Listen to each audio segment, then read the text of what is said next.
Hatchet by Gary Paulson, Chapter 13. Brian stood at the long part of the L of the lake and watched the water, smelled the water, listened to the water, was the water.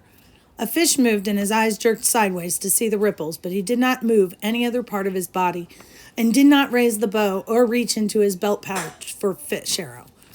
It was not the right kind of fish, not a food fish. The food fish stayed close in the shallows and did not roll that way but made quicker movements, food movements. The large fish rolled and stayed deep and could not be taken. But it didn't matter. This day, this morning, he was not looking for fish. Fish was the light meat, and he was sick of them. He was looking for one of the foolish birds. He called them fool birds, and there was a flock that lived near the end of the long part of the lake. But something he did not understand had stopped him, and he stood, breathing gently through his mouth to keep silent, letting his eyes and ears go out and do the work for him. It had happened before this way. Something had come into him from the outside to warn him, and he had stopped. Once it had been the bear again. He had been taking the last of the raspberries, and something came inside and stopped him, and when he looked where his ears said to look, there was a female bear with cubs. Had he taken 2 more steps, he would have come between the mother and her cubs, and that was a bad place to be. As it was, the mother had stood and faced him and made a sound, a low sound in her throat, to threaten and warn him.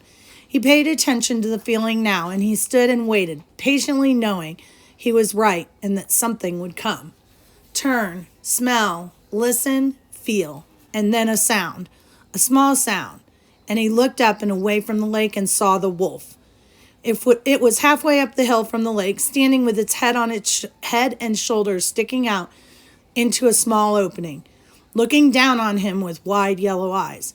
He had never seen a wolf, and the size threw him, not as big as a bear, but somehow seeming that large. The wolf claimed all that was below him as his own, took Brian as his own. Brian looked back and for a moment felt afraid because the wolf was so right. He knew Brian, knew him and owned him, and chose not to do anything to him. But the fear moved away, and Brian knew the wolf for what it was, another part of the woods, another part of all of it. Brian relaxed the tension on the spear in his hand, settled the bow in his other hand from where it had started to come up. He knew the wolf now, as the wolf knew him, and he nodded to it, nodded and smiled. The wolf watched him for another time, another part of his life, then it turned and walked effortlessly up the hill. And as it came out of the brush, it was followed by 3 other wolves, all equally large and gray and beautiful, all looking down on him as they trotted past and away, and Brian nodded to each of them. He was not the same now. The Brian that stood and watched the wolves move away and nodded to them was completely changed. Time had come, time that he measured, but didn't care about. Time had come into his life and moved out and left him different. In measured time, 47 days had passed since the crash. 42 days, he thought, since he had died and been born as the new Brian. When the plane had come and gone, it had put him down, gutted him, and dropped him, and left him with nothing. The rest of that first day he had gone down and down until dark. He had let the fire go out, had forgotten to eat even an egg, had let his brain take him down to where he was done, where he wanted to be done and done, to where he wanted to die. He had settled into the gray funk deeper and still deeper until finally, in the dark, he had gone up on the ridge and taken the hatchet and tried to end it by cutting himself. Madness, a hissing madness that took his brain.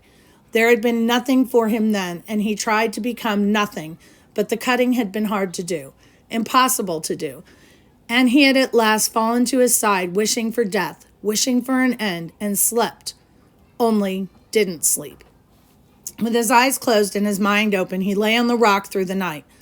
Lay and hated and wished for it to end, and thought the word cloud down through that awful night.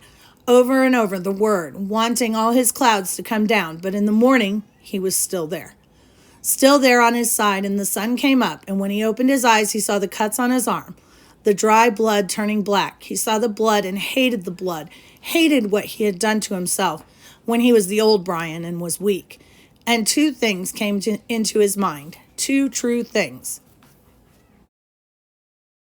He was not the same. The plane passing changed him. The disappointment cut him down and made him new. He was not the same and would never be again like he had been. That was one of the true things, the new things. And the other one was that he would not die. He would not let death in again. He was new. Of course, he had made a lot of mistakes. He smiled now, walking up the lakeshore after the wolves were gone, thinking of the early mistakes, the mistakes that came before he realized that he had to find new ways to be what he had become. He had made a new fire, which he now kept going, using partially rotten wood, because the punky wood would smolder for many hours and still come back with fire. But that had been the extent of doing things right for a while. His first bow was a disaster that almost blinded him. He had sat a whole night and shaped the limbs carefully until the bow looked beautiful. Then he had spent 2 days making arrows. The shafts were willows, straight, and with the bark peeled. And he fire-hardened the points and split a couple of them to make forked points, as he had done with the spear. He had no feathers, so he just left them bare. Figuring for fish, they only had to travel a few inches. He had no string, and that threw him until he looked down at his tennis shoes. They had long laces, too long, and he found that one lace cut in half would take care of both shoes, and that left the other lace for a bowstring. All seemed to be going well until he tried a test shot. He put an arrow to the string, pulled it back to his cheek, pointed it at a dirt hummock, and at the precise instant, the bow wood exploded in his hand, sending splinters and chips of wood into his face. 2 pieces actually stuck into his forehead, just above his eyes, and had they been only slightly lower, they would have blinded him. 2 stiff mistakes. In his mental journal, he listed them to tell his father, listed all the mistakes. He had made a new bow with slender limbs and a more fluid, gentle pull, but could not hit the fish though he sat in the water and was, in the end, surrounded by a virtual cloud of small fish. It was infuriating. He would pull the bow back, set the arrow just above the water, and when the fish was no more than an inch away, release the arrow, only to miss. It seemed to him that the arrow had gone right through the fish again and again, but the fish didn't get hurt. Finally, after hours, he stuck the arrow down in the water, pulled the bow, and waited for the fish to come close. And while he was waiting, he noticed that the water seemed to make the arrow bend or break in the middle.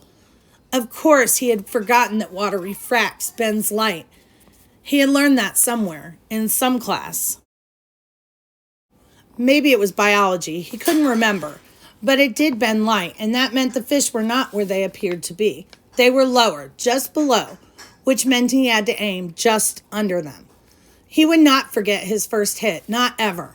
A round-shaped fish with golden sides, sides as gold as the sun, stopped in front of the arrow, and he aimed just beneath it at the bottom edge of the fish and released the arrow, and there was a bright flurry and splash of gold in the water.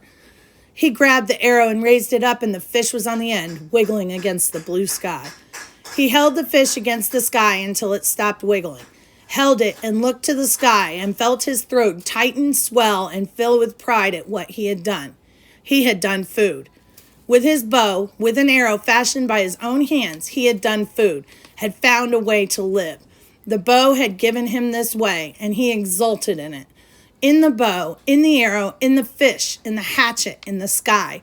He stood and walked from the water, still holding the fish and arrow and bow against the sky, seeing them as they fit in his arms as they were part of him. He had food. He cut a green willow fork and held the fish over the fire until the skin crackled and peeled away, and the meat inside was flaky and moist and tender. This he picked off carefully with his fingers, tasting every piece, mashing them in his mouth with his tongue to get the juices out of them, hot, steaming pieces of fish. He could not, he thought then, ever get enough. And all that first day, first new day, he spent going to the lake, shooting a fish, taking it back to the fire, cooking it and eating it, then back to the lake, shooting a fish, cooking it and eating it, and on that way until it was dark. He had taken the scraps back to the water with the thought that they might work for bait, and the other fish came by the hundreds to clean them up. He could just take his pick of them, like a store, he thought, just like a store, and he could not remember later how many he ate that day, but he thought it must have been over 20. It had been a feast day, his first feast day, and a celebration of being alive and the new way he had of getting food.